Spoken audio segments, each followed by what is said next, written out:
एक दफा का जिक्र है कि एक शानदार शहर में बादशाह नजमुद्दीन का महल वाक़ था। ये महल न सिर्फ अपनी सुनहरी छतों और कीमती पत्थरों से मुज़ीन दीवारों के लिए मशहूर था, बल्कि बादशाह की दानिशमंदी, अदल व इंसाफ और दिल की विसात के लिए भी जाना जाता था। बादशाह नजमुद्दीन का दिल बड़ा और सखी था, मगर उसके अंदर एक गहरा सवाल छिपा हुआ था। लोगों की असल फितरत क्या है? क्या सब सच बोलते हैं या कुछ अपने मफाद के लिए झूठ बोलते हैं? बादशाह अक्सर अपने वजीरों और मुशीरों से यह सवाल पूछा करता, मगर कोई जवाब उसे मुतमईन न कर पाता। कई दिनों की सोच विचार के बाद बादशाह ने फैसला किया कि वो खुद आम लोगों के दरमियान जाएगा, ताकि हकीकत को करीब से देख सके। एक दिन बादशाह ने अपना शाहाना लिबास उतारा और सादा कपड़ों में बाजार की तरफ रवाना हुआ। वो चाहता था कि लोग उसे पहचाने ना, और वो बगैर किसी दिखावे के हकीकत देख सके। बादशाह की निगाह बाजार में एक छोटे मोची पर पड़ी, जो बड़ी मेहनत से जूते मरम्मत कर रहा था। मोची की आंखों में सुकून और मुस्कुराहट थी, और वो अपने काम में इतना मग्न था कि उसने किसी और की तरफ ध्यान ही नहीं दिया। बादशाह ने करीब जाकर पूछा, भाई, क्या तुम खुश हो? मोची ने मुस्कुराते हुए जवाब दिया, हाँ साहब, मैं खुश हूं क्योंकि मेरा काम मुझे सुकून देता है और मैं ईमानदारी से अपनी मेहनत करता हूं। बादशाह नजमुद्दीन ज़हीरान हुआ। उसे समझ नहीं आ रहा था कि यह छोटा सा आदमी इतनी सादगी और खुशी से कैसे जी रहा है, जबकि महल में सब कुछ होने के बावजूद वो अक्सर फिक्रमंद रहता था। इसी दौरान बाजार में शोर मच गया। दो दुकानदार आपस में लड़ रहे थे, एक दूसरे पर इल्जाम लगा रहे थे कि एक ने सामान चोरी किया है। मोची ने सब्र से सबको समझाया और झगड़े को खत्म कर दिया। बादशाह ने दिल ही दिल में सोचा कि यह छोटा सा आदमी बड़े बड़े लोगों से ज्यादा अक्लमंद और साबर है। बादशाह ने फैसला किया कि वो मोची को महल में बुलाकर उसकी हिकमत और सादगी से फायदा उठाएगा। बादशाह ने मोची को महल में बुलाया और उसे इज्जत व एहतराम के साथ खुश आमदीद कहा। मोची हैरान हुआ कि इतनी बड़ी शान वाला महल, इतने खूबसूरत बागात और इतनी अहमियत रखने वाला बादशाह उसे अपनी महफिल में बुला रहा है, मगर उसकी आजिज़ी और सादगी बरकरार रही।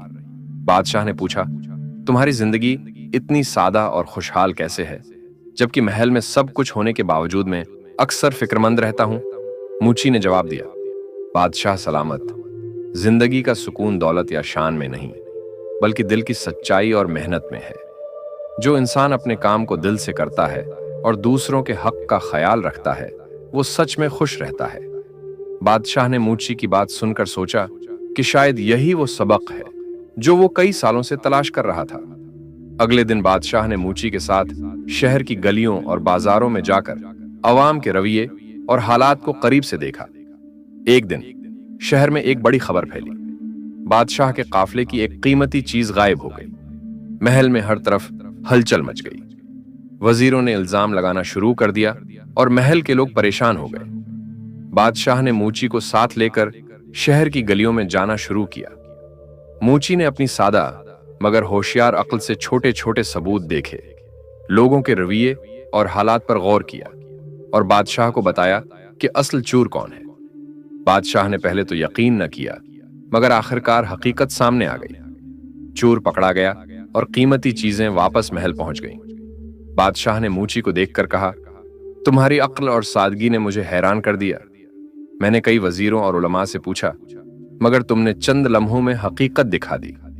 मोची ने आजिज़ी से जवाब दिया, बादशाह सलामत, जिंदगी का असल हुस्न सादगी, ईमानदारी और दूसरों के हक का ख्याल रखने में है। दौलत और ताकत वक्ती हैं, लेकिन दिल की सफाई हमेशा बाकी रहती है। बादशाह ने मोची की बातें याद कर लीं और अपनी हुकूमत में हमेशा इंसाफ और हिकमत के उसूल कायम किए। वो अब पहले से ज्यादा खुश और प्रसकून नजर आता था। बादशाह नजमुद्दीन ने मोची की बातों को दिल में बैठा लिया, मगर उसका दिल अभी पूरी तरह मुतमईन नहीं हुआ था। वो जानता था कि एक वाकया या एक कामयाबी इंसान को मुकम्मल नहीं बदलती। असल इम्तिहान वक्त के साथ होता है।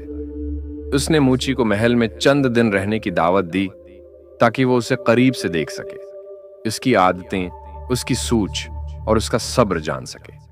मोची ने अदब से सिर झुकाया और कहा कि वो बादशाह के हुक्म की तामील करेगा। मगर उसके चेहरे पर कोई गुरूर ना आया। वो वैसा ही सादा रहा जैसा बाजार में था। महल के खादिम उसकी सादगी देखकर हैरान होते। वो सादा बस्तर पर सो जाता, सादा खाना खाता और फज्र से पहले उठकर शुक्र अदा करता। चंद दिन बाद रियासत में एक नया मसला खड़ा हो गया। सरहदी इलाके के एक ताकतवर जागीरदार ने किसानों पर जुल्म शुरू कर दिया था। खराज बढ़ा दिया गया, जमीनें छीनी जाने लगीं और जो बोलता उसे कैद कर दिया जाता। वजीरों ने बादशाह को मशूरा दिया कि फौज भेज दी जाए, मगर नजमुद्दीन को याद आया कि ताकत हमेशा मसले का हल नहीं होती। बादशाह ने मूची से पूछा, अगर तुम मेरी जगह होते तो क्या करते? मूची कुछ देर खामोश रहा, फिर बोला, बादशाह सलामत, अगर तलवार से मसला हल होता तो दुनिया में कभी जुल्म बाकी न रहता। असल बात यह है कि जालिम को उसका आईना दिखाया जाए। बादशाह ने हैरत से पूछा, वो कैसे? मूची ने कहा, उसे अवाम के सामने लाया जाए, उसे वही दिखाया जाए जो वो दूसरों के साथ कर रहा है। नजमुद्दीन ने मूची के मशूरे पर अमल किया। उसने ऐलान किया कि वो खुद इस इलाके का दौरा करेगा। जागीरदार को दरबार में बुलाया गया और किसानों को भी आने की इजाजत दी गई। दरबार में जब किसानों ने अपने खा तो जागीरदार के चेहरे का रंग बदलने लगा। वो अल्फाज के जाल में फंस गया और उसका जुल्म सबके सामने आ गया। बादशाह ने इसी वक्त फैसला सुनाया। जागीरदार को माजूल कर दिया गया। किसानों को उनके हुकूक वापस मिले और रियासत में इंसाफ की नई मिसाल कायम हो गई। लोग कहने लगे कि बादशाह बदल गया है, मगर बादशाह जानता था कि असल तब्दीली उसके अंदर आई है। कुछ अरसे बाद एक और आजमाइश आई। कहत का खतरा मंडलाने लगा। अनाज के गोदामों पर ताजरों ने कब्जा जमा लिया और कीमतें आसमान को छूने लगी। दरबार में खौफ फैल गया। वजीरों ने कहा कि खजाने से अनाज खरीदा जाए, मगर खजाना महदूद था। बादशाह ने मूची की तरफ देखा। अब क्या करूं? मूची ने कहा, बादशाह सलामत, मसला अनाज की कमी नहीं, नीयत की कमी है। बादशाह ने मूची के मशूरे पर शहर के बड़े ताजरों को बुलाया। उन्हें बताया गया कि अगर उन्होंने जखीरा अंदोजी न छोड़ी तो उनके नाम अवाम के सामने लाए जाएंगे। साथ ही बादशाह ने खुद शाही गोदाम खोल दिए और अनाज सस्ते दामों तकसीम किया। ताजरों को मजबूरन कीमतें कम करना पड़े। अवाम ने सुकून का सांस लिया। शहर में दुआएं होने लगीं। लोग मूची को पहचानने लगे कि यही वो शख्स है जिसकी सादा अक्ल ने बादशाह को नई राह दिखाई है। एक दिन मूची ने बादशाह से इजाजत मांगी। बादशाह सलामत, अब मैं वापस अपने काम पर जाना चाहता हूं। बादशाह चौंक गया। तुम यहां रहो, मैं तुम्हें वजीर आजम बना देता हूं। मूची मुस्कुरा दिया। नहीं हुजूर, मैं वजीर बन गया तो शायद वही बन जाऊं जिससे आप सवाल किया करते थे। मेरा असल मकाम मेरी दुकान है, जहां मैं ईमानदारी से मेहनत करता हूं। बादशाह की आंखों में आंसू आ गए।